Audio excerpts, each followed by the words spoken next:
절세하려고 법인 설립했는데 운영하면서 잘못 관리하면 최소한 1,000만 원 손해봅니다. 안녕하세요. 개업 11년차 세무사 강종호라고 합니다. 오늘은 법인에 대한 오해와 특징 그리고 유의사항에 대해서 속 시원하게 말씀드릴 수 있도록 하겠습니다. 법인을 고민 중이신 분이라면 이 영상을 끝까지 시청하시면 최소 1,000만 원 손해보지 않을 수 있습니다.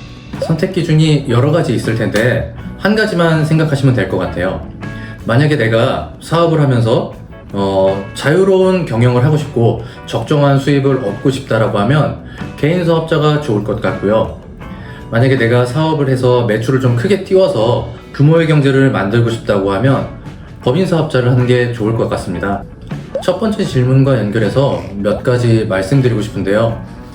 법인의 경우는 무조건 세금을 적게 내는 게 아니라 지금 낼 세금을 좀 깎아주는 대신에 나중으로 미뤄주는 제도라는 걸 이해하셔야 됩니다.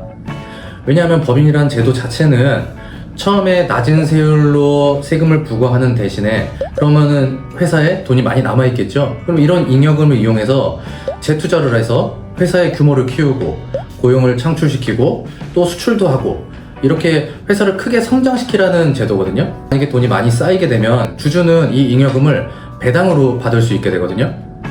그런데 이 배당을 받을 때도 그냥 받는 게 아니라 배당 소득세라는 걸 내고 받아야 돼요.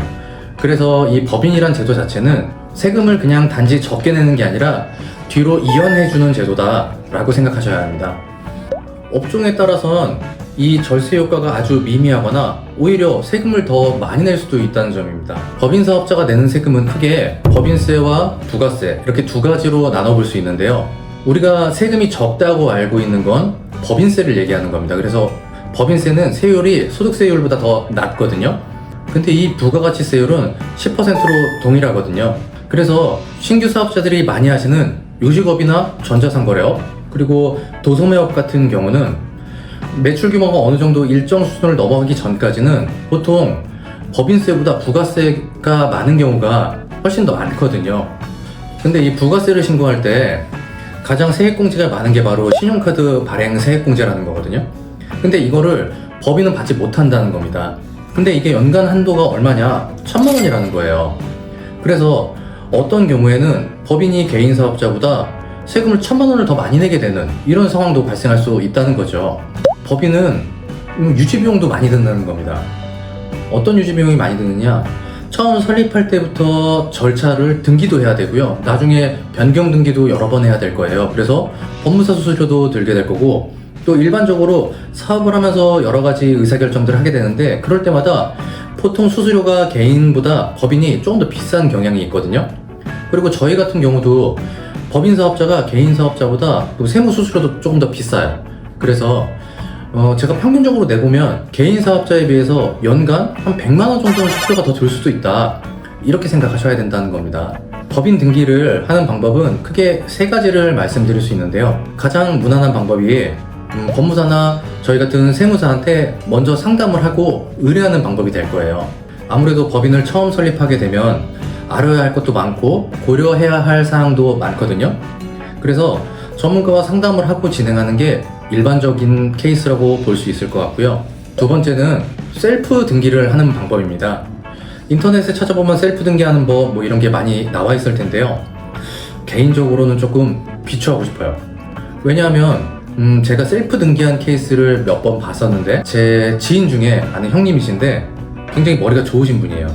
그분이 개인 사업자를 하시다가 매출이 좀 많이 올라가신 거죠. 그래서 법인을 추가로 내서 사업을 하시려고 법인 등기를 한번 직접 해보겠다고 하신 거예요. 그런데 이제 서류를 준비하셔서 등기소에 한 2번 정도 갔다 오시고 좀 뺑뺑이를 도신 거죠.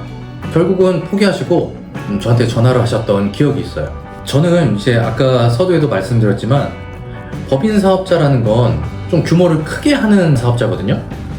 그러려면 대표님이 아무리 능력이 좋다고 하셔도 이 어떤 업무를 하실 때는 절대적인 시간이 들 수밖에 없어요. 그래서 법인을 하는 대표님들 같은 경우는 법인 설립하고 이런 관리하는 거는 조금 전문가한테 맡기시고 매출에 집중을 하셨으면 좋겠어요. 그리고 셀프 등기한 경우들을 종종 보면 등기부 등본이라던가 정관이라던가 아니면 주주명부가 조금 전문가들이 보기에는 부족하게 나온 경우들이 많거든요. 그래서 그렇게 추천드리고 싶진 않습니다. 마지막으로 세 번째는 무료 법인 설립이라는 걸 이용해 보실 수 있을 것 같아요. 이런 것도 인터넷에 보면 좀 많이 나오더라고요. 대표님들도 잘 아시겠지만 무료로 뭔가를 해준다고 하면 보통 조건이 많이 붙는 것 같아요. 뭐 누구와 계약을 해야 된다든지 뭐 어디다 사인을 해야 된다든지 아니면 어딘가 가입을 해야 된다든지 이런 조건들이 좀 있을 텐데 그런 조건들을 한번 찾아보시고 자세하게 좀 살펴보고 하셨으면 좋겠고요. 저희 세무업계 같은 경우도 저희한테 세무 기장을 의뢰해 주시는 사장님들한테는 제휴되어 있는 법무사를 통해서 무료 법인 설립을 서비스해 드리는 경우가 종종 있거든요. 뭐 이건 조금 다른 얘기긴 한데 제가 개발한 모두텍스라는 세무 솔루션 플랫폼이 있어요. 들어가 보시면 신규 법인 원스톱 지원센터라는 게 있거든요. 무료 법인 설립하기 버튼도 있으니까 편리하게 한번 눌러보셔도 좋을 것 같아요. 왜냐하면 법인 사업자를 하신다면 재무팀이나 아니면은 격리사원을 두지 않는 이상 세무사를 통해서 세무 기장이라는 거를 필수적으로 하셔야 되거든요. 그래서 이용해 보시는 것도 도움이 되실 것 같습니다. 그렇진 않고요. 법인 설립 등기 이후에도 몇 가지 절차를 더 거치셔야 되는데요. 먼저 등기가 나오고 난 다음에는 세무서에 가서 사업자 등록이라는 걸 한번 하셔야 되고요. 사업자 등록이 나온 다음엔 본점 소재지 근처에 있는 은행을 한번 가셔야 돼요. 법인 계좌도 만들고 카드도 만들고 인증서도 만드셔야 되죠. 그러고 난 다음에 내가 하는 업종에 따라서 만약에 포스기 설치가 필요하시다고 하면 그런 것도 설치하셔야겠죠. 준비가 다 끝나시면 사업을 하시면 되는 겁니다. 보통 설립 관련 서류를 준비하고 나서 한 일주일에서 한 열흘 정도 걸리시는 것 같아요. 오늘 내용 중에 이게 가장 중요할 것 같은데요. 절세하려고 법인 설립했는데 운영하면서 법인 통장 잘못 관리하면 최소한 1,000만 원 손해봅니다. 처음엔 없는 인격을 법으로 만들어 놓은 것이기 때문에 법인은 문서나 형식, 형태 또는 보여지는 모양새가 굉장히 중요합니다. 그래서 법인을 관리할 때 가장 중요한 건 회계장부와 법인 통장이라고 할 수 있어요. 그럼 통장 관리를 뭘 해야 되는 거냐? 대표님들께서 은행 이체를 하시거나 출금을 하실 때 인터넷 뱅킹에 보면 비고란이 있거든요.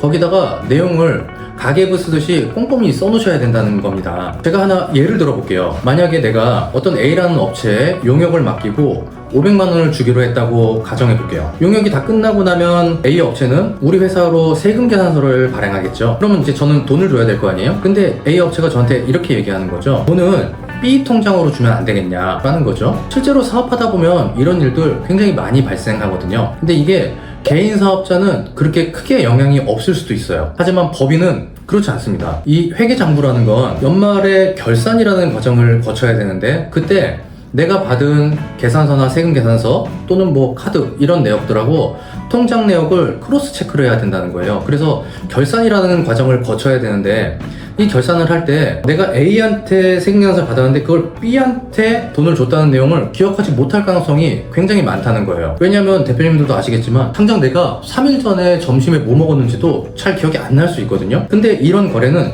몇 달 전 얘기란 말이에요. 그래서 미리미리 꼼꼼하게 체크를 하셔야 된다는 거예요. 그럼 만약 이게 체크되지 않고 회계장부가 결산이 끝나면 어떤 결과가 나오느냐?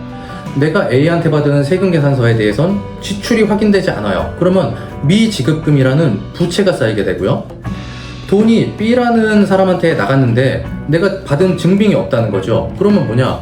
이거는 어디로 나가는지 알 수 없는 금액이 돼요. 그런 거 가지급금이라고 부르거든요. 아마 법인을 고민하셨던 분들은 이 가지급금이라는 단어 한 번쯤은 들어보셨을 거예요. 만약 모르신다면 지금부터 주의 깊게 들으셔야 됩니다. 세법에선 가지급금을요 대표자가 가져간 돈으로 간주하게 됩니다. 가져갔으면 어떻게 해야 되죠?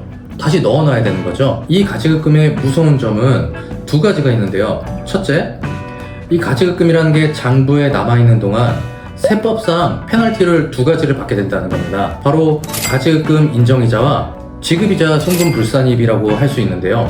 내용의 중요한 점은 나중에 다시 설명을 드리겠지만 둘 다 세금을 높이는 효과를 갖고 온다는 거예요. 처음엔 이 금액이 적을 수 있는데 나중에 시간이 지나서 계속 누적되게 되면 굉장히 커지거든요. 참고로 제가 실제로 봤던 업체들 중에 이런 페널티로 1년에 수천만 원에서 수억 원까지 세금을 더 내는 경우를 본 적이 있다는 거죠. 법인을 운영하면서 이러한 거래들로 가지급금이 계속 발생하게 되면 계속 누적된다는 거예요. 연이 지나도 절대로 사라지지 않아요. 언제까지요? 대표님이 그 돈을 넣을 때까지요. 그렇기 때문에 법인 운영할 때 딱 한 가지만 주의해야 된다고 하면 법인 통장을 꼭 말씀드리고 싶습니다.